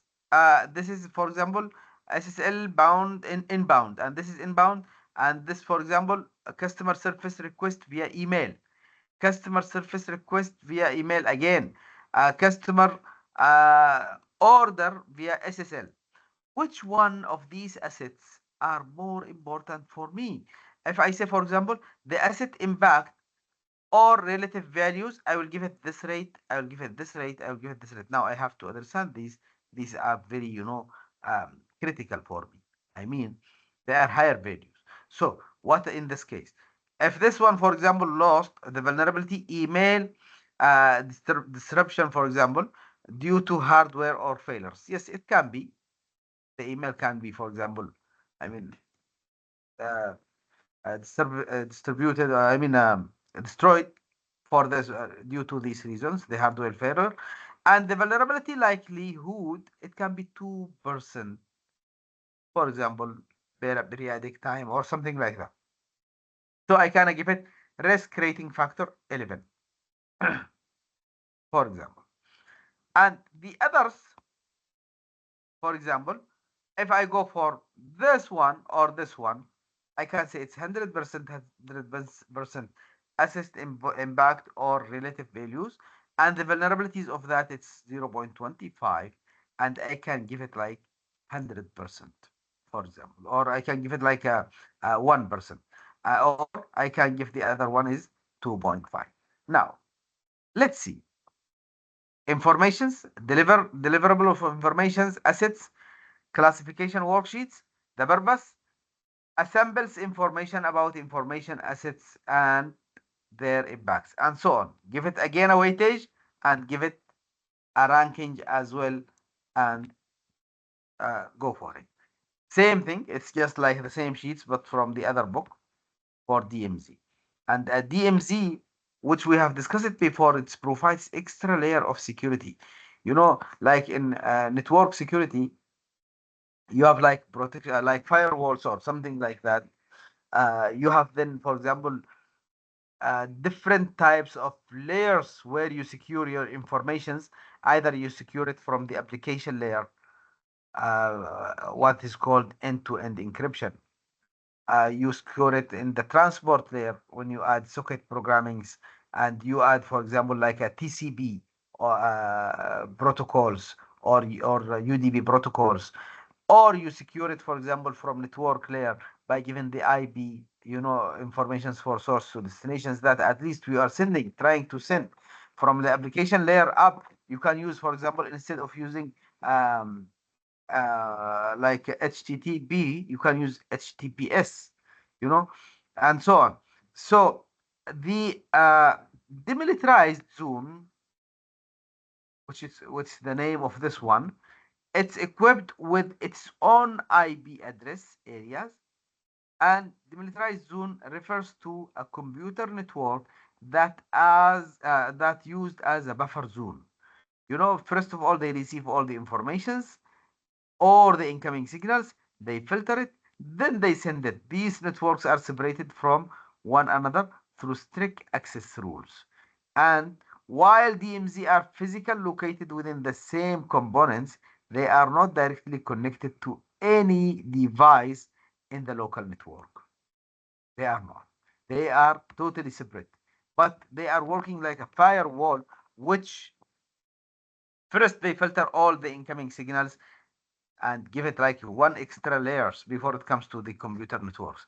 The system highest protection function is the separation of offers between the LAN and internet. Let's see. Just simply like that. If you have this internet here, it's available here, and you have this router here, which provides you the internet, for example, this router which provides you the internet. You will have two, one DMZ one DMZ, for example, this here. I mean, you will have like two firewalls. This one, which it comes from here, and here the data which is coming either from DNS, domain name systems, or it is emails, SMTP, simple mail transfer protocols, or it's from the websites. First of all, it will be filtered at this point. It will go, then again it will be filtered here before it comes to your system. You know, this is the thing. So it makes extra layer for you. How we control the risk? Uh, we will discuss, like for example, if we say that, okay, let's see, let's just give it like um, we will complete this. I mean the risk control here. Then we will go back for the lab. You know, we will have a lab. You know, we will come online for the lab session as well. I mean, let's first try to finish the uh, lectures. So, Sir, excuse me, sir. yes, Sir, before the lab, can you give us a little break? yes, I will give you a little break. You know, just let me finish. Let me finish this slides. Okay, we will finish the lecture. Okay, it's not remaining much, I think. Yes. Yeah, it's not much. Okay. Okay, thank you, sir. Yeah, we will finish this. Then we'll go for a little break, definitely. And you are already. Your people are taking break. Just they wake up now. Huh? Am I right, Osman? Yes, sir. I don't know, sir. I know that. Okay. Risk control. Once rank vulnerability risk worksheet completed, must choose one of the 5 strategies. Yeah, I mean, whenever you define that, okay, I have here vulnerabilities, and you have already worked on that sheet, this one, okay, you have done it. Now, when you have done that, now you will see it's a dangerous one. It's high dangerous, for example, to the organization or highly risk. So I will apply safeguard, you know, defending, you know, like antivirus, or I will apply according to the risk which I'm using. If I'm using it for the organizations, for the software, I will definitely, I will go, for example, for viruses, antiviruses, and so on. So, or for the organizations, if there is some uh, risk from the gate, I will increase the safeguards or security guard there. If the risk, or if, for example, I cannot defend that, I might transfer the risk. I have 2 projects in organizations or 3, and why I should, for example, if I try to solve this or defend it, it will cost me a lot.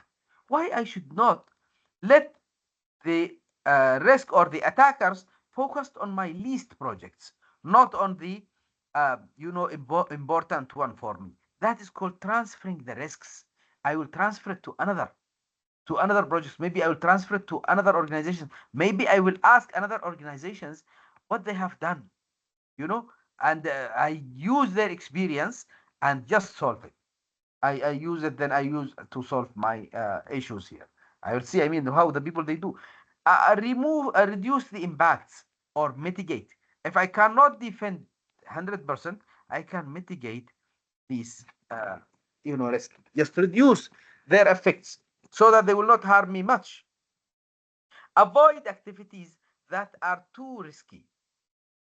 If any activity, for example, people they are working, but when they are using this softwares or when they are doing, for example, this type of projects or something, it became more risky for them.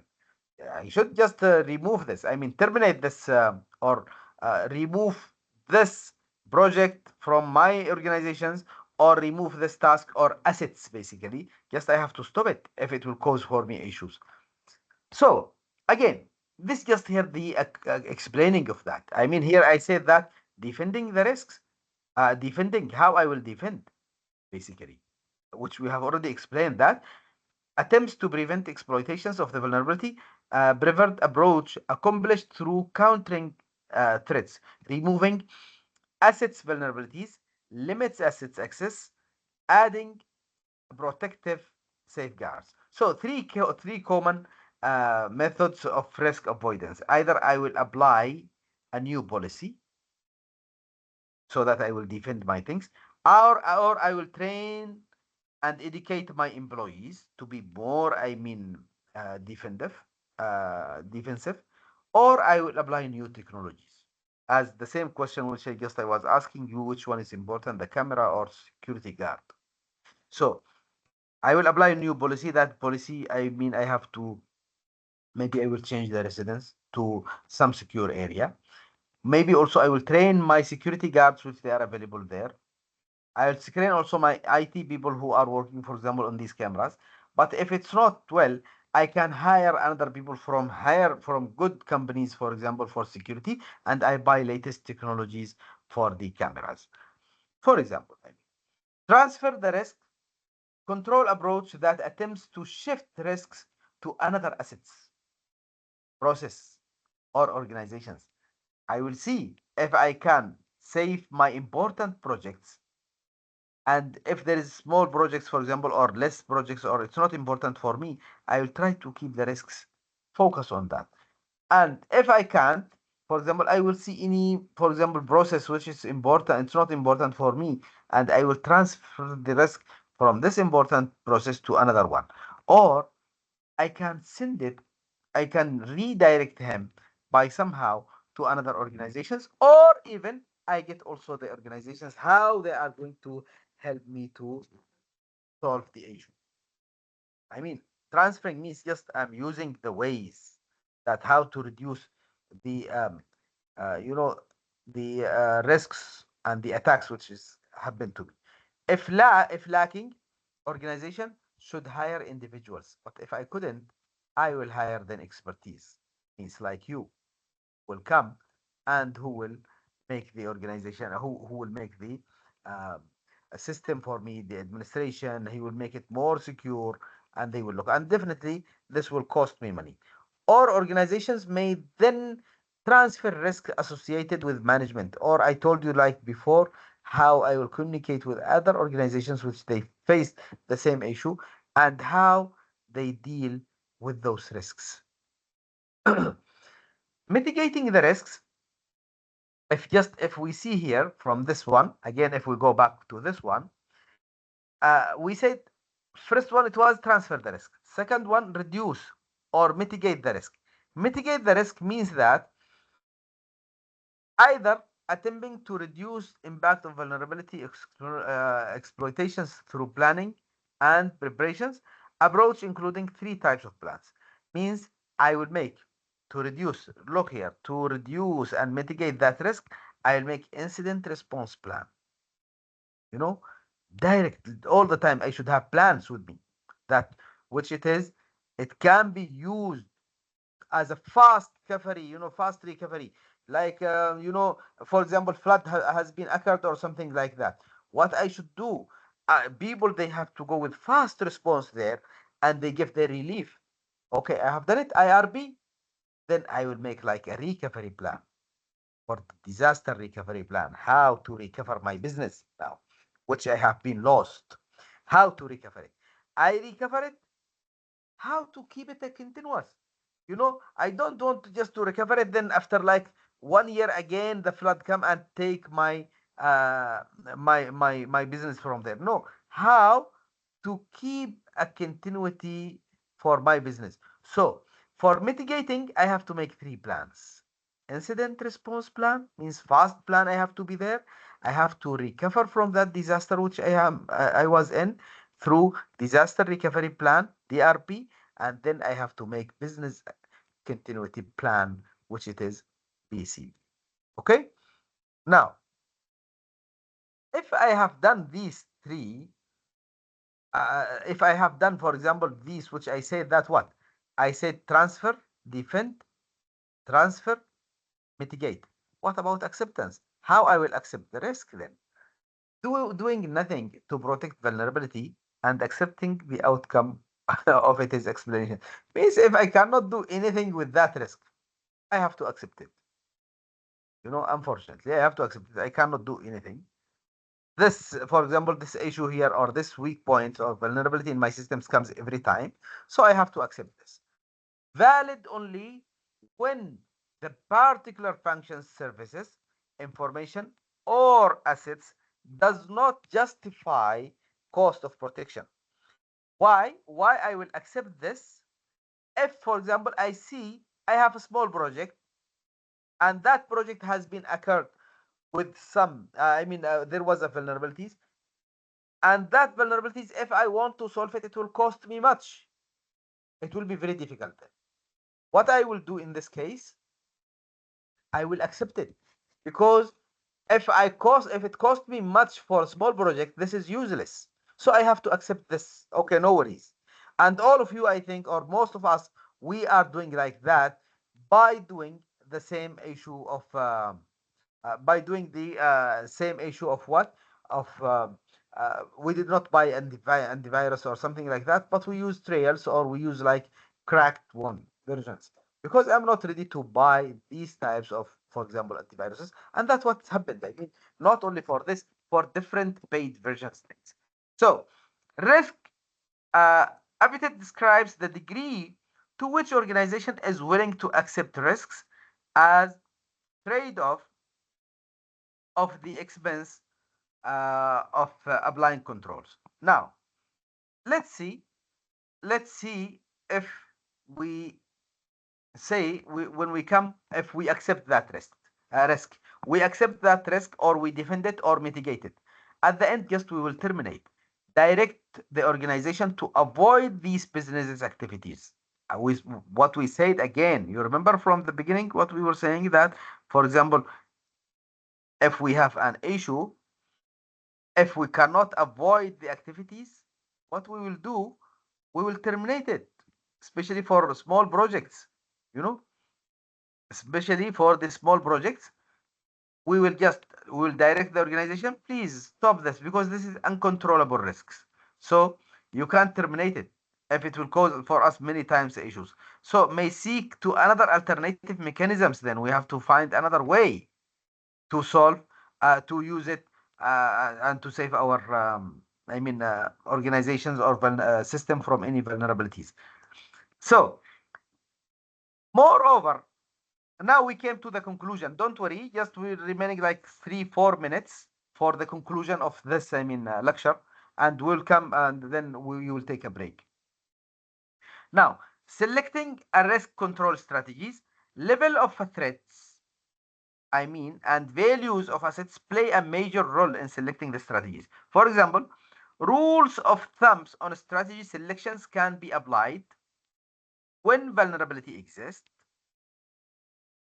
when vulnerability can be exploited, when attackers' cost is less than the potential gain, when the potential loss is substantial. So I have to see which one of these strategies I can use it to control the risks which I have it. Let's say, for example, in any organizations, in any in any place, there is one which is we have to identify the vulnerabilities which can occur to the system in my organizations. That, for example, this vulnerability can comes, and in the same time, in my organization where the system has been designed to be used, I will check is that system is vulnerable. If it is not vulnerable, it's much protected, then there is no risk on it. And I'm not worried about it at all. But yes, the system, according to my identifications and assessments, which I have done it at the beginning of this lecture, or at the beginning of my analysis, I realized that this asset has a vulnerabilities, means it has a vulnerability, right? Okay. Is this vulnerability, system vulnerability is exploitable? It can be used by any vulnerability, from by any vulnerability one, attacker or something. If yes, it is.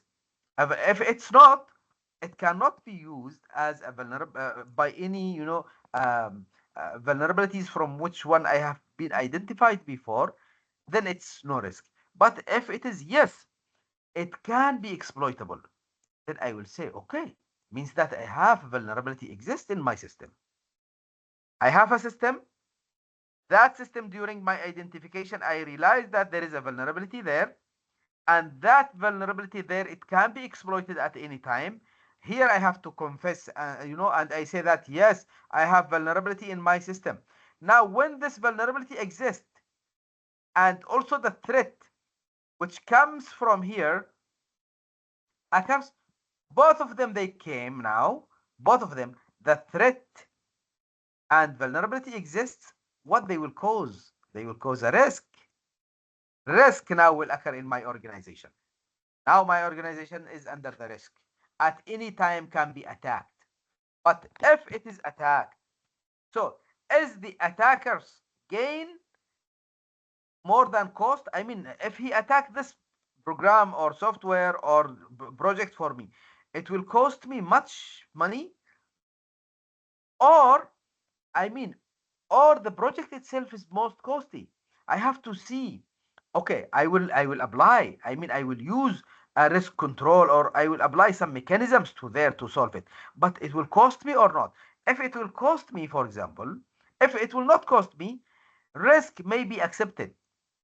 I mean, if, for example, I say that, okay, my project is small and the cost is here, for example, very high or something like that. So I will accept the risk, and I will, I'm not going to lose much money. But if, for example, the gain is greater than the cost, I will ask myself another question. Is the expected loss greater than the organization acceptable level? If no, risk may be accepted. If yes, risk is unacceptable and it needs a solution, or we need to terminate that project. So all the time we have to keep feasibility studies before, deciding one strategy which we are going to use in the organizations. All informations about economic and non-economic or something like that, also again we have to study it. We have to do it in a clear, way, by doing like what they call it, cost benefit analysis. I have to compare most common approach they are using it. This is CBA, for deciding on information security controls and economy feasibility of implementation, which is CBA again is begin by evaluating worth of assets to be protected and the loss in value if that those assets has been compromised. Which one should I sacrifice? Should I sacrifice by the project or the assets, or should I sacrifice by buying, I mean, such system or technologies or policies or programs to protect my assets? So all the time I keep in my mind the cost benefit analysis between them. So the formal procedures to document is called cost benefit analysis or economic feasibility uh, study. So again, once value of asset is estimated, potential loss from potential loss from exploitations may also be like a vulnerability of vulnerability is should be also again studied. So let's see here how to calculate the cost benefit analysis. We have to see the procedures which we are going to use it. Expected loss per risk, okay, stated that the following. We will see the annual loss expectancy at the beginning, okay, ALE. We will see the annual loss expectancy. I mean, if we do it, if we do this, what type of loss we are going to get in year? And we will say that, okay, we have to calculate the loss expectancy as a single loss expectancy. We will multiply it by the annual rate of occurrence. How many times it occurs? Now, within a year, I am sitting. Hold on, just let me just focus my yes, laptop, my charger. Yes, what it has been done here, it has been done that I will see how much I can lose, per year. If this happened one time, for example, the single loss expectancy, how much it will cost me. If this it comes like, for example, many times, 3, 4, 5 times, 6 times per year, how much it will cost me. So I have to calculate the annual, the annual loss expectancy per year. Each one, how much it will cost me, and it occurs every time. ARO, annual rate of occurrence, ARO, for how many times it comes again. So SLE is equal to the asset value times the exposure factor. So you have to keep it in your mind all the time. Okay, I am losing. I have this company now. And this company now, for example, uh, it has this type of issue, or this program or this software causing problems for me. If it is minimal, or if it comes one time per year, it's okay. It will cost me like one. But if it comes 3, 4 times, maybe it will cost me much. Then what should I do? If this software or this vulnerabilities in the system, it comes 3, 4, 5 times, 6 times, which will cost me much money even, not only just for single time, it will cost me, for example, greater than my assets. Maybe I will terminate that project, or maybe I will transfer it, or maybe I will use another policies for it. But the main thing, I have to all the time keep the cost benefit analysis. And this formula here, again, I'm telling you, it will come in the midterm, it will come in final term, it will come in the other, quizzes, because you have no formulas here. You have no mathematics much, except these 2, 3, 4 formulas in this chapter, And it's one of the most important chapters in the theory part of information security. So you have to study it very, very well. So CBA, the cost benefit analysis, determines if alternative being evaluated with worth cost, okay, and occur to control the vulnerabilities. So CBA is most easily calculated using ALE from earlier assessments before implementation. So I will say that, okay, I can calculate now. This is my ALE prayer one, which I have it from last year, for example, the prayer the Brayer one. Then I have also ALE, the Bost one. Okay, so ALE is annualized loss expectancy of risk before implementing basically the control uh, of the my mechanisms, which I use it to save my to calculate basically which one should I sacrifice, the loss, the benefits, the which one should I protect.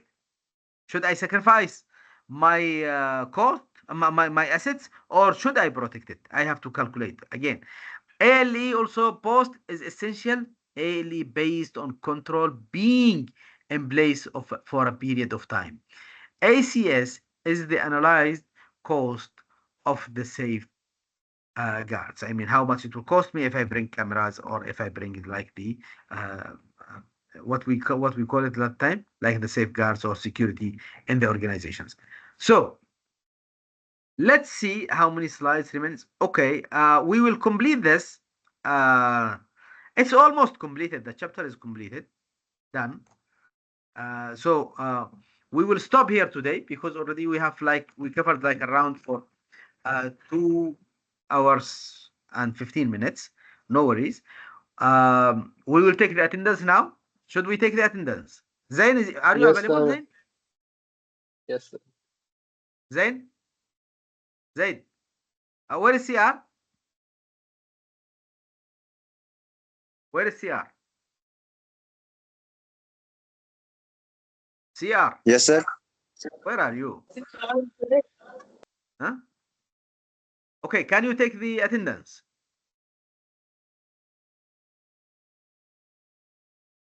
Can you take the attendance?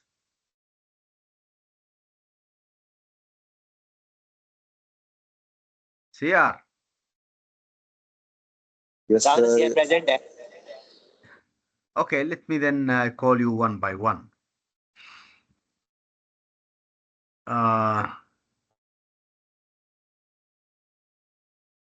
Okay, let me just call you one by one.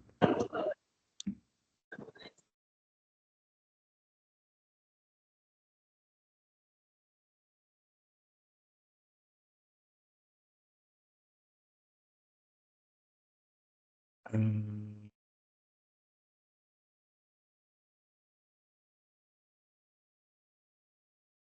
Uh, Sakina is available.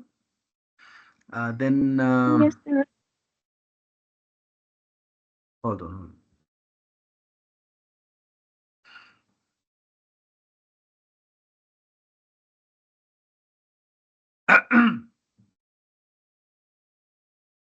Hold on, hold on, please. Hold on. Let me just see.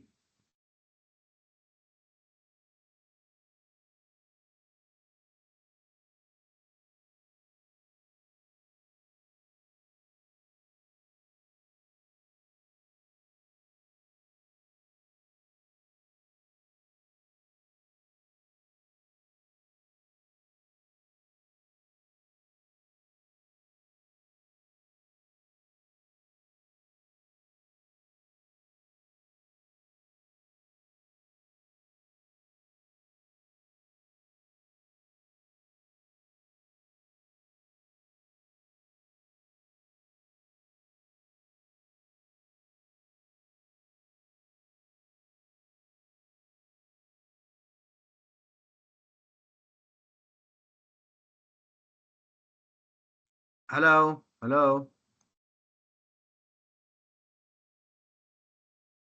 hello. Yes, sir. Yes. Okay. We will take now the attendance. Let me just will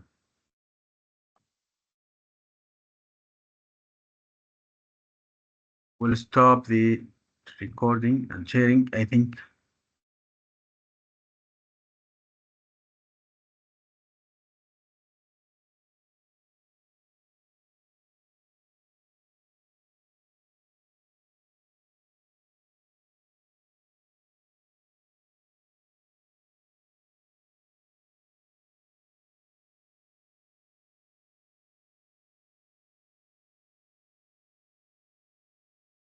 Yes, yes. There is someone wants to ask. Yes, please.